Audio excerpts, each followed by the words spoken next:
पूरी खा के राजा गुरु बालक दास गोसाई सतनामी अंगा सतनामी भाई।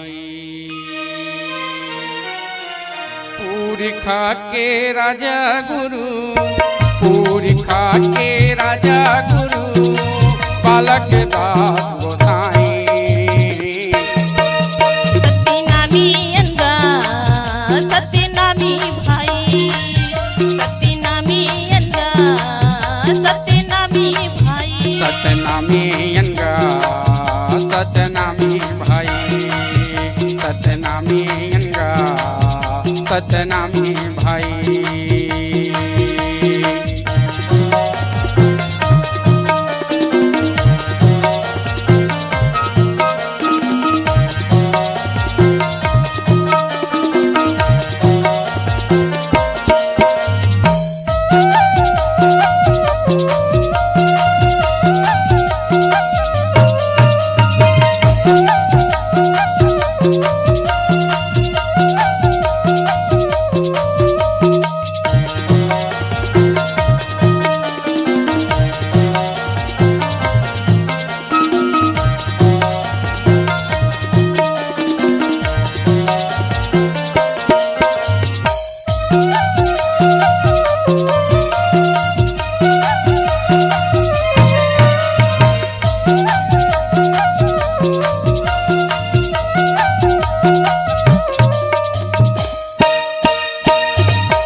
बेटा दुलरवा जबड़ है तोर छाती छाती छाती।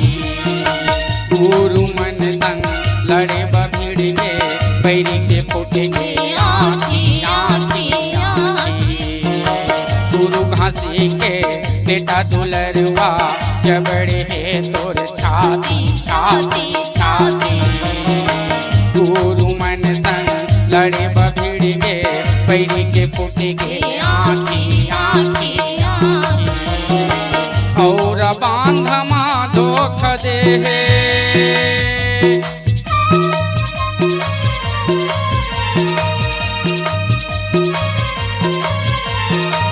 और बांधमा धोख दे पैरी तरह जो धाई।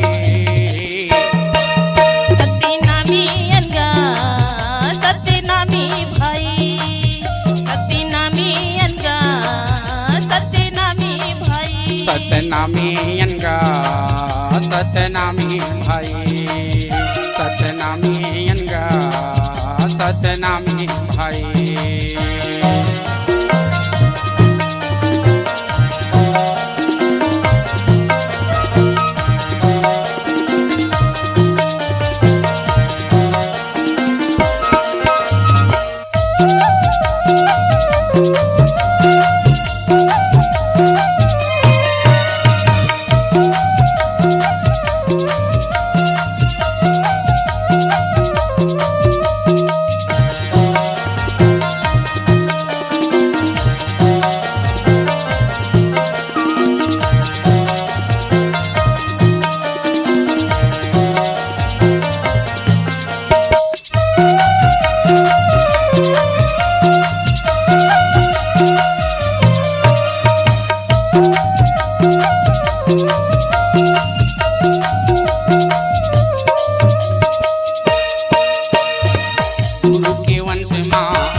पंजाबी के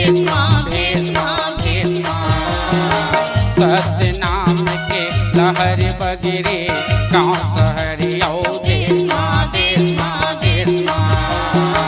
गुरु के वंश माँ देख लागे तो पंजाबी के भेष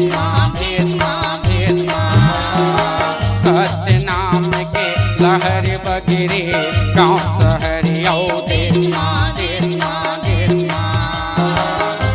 माया माता हूँ भुलाए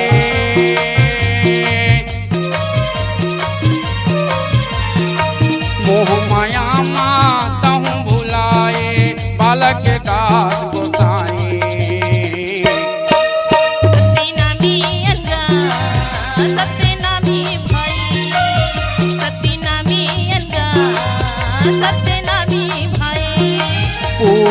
खा के राजा रहीन, पूरी खा के राजा रहीन, गुरु बालक दास गोसाई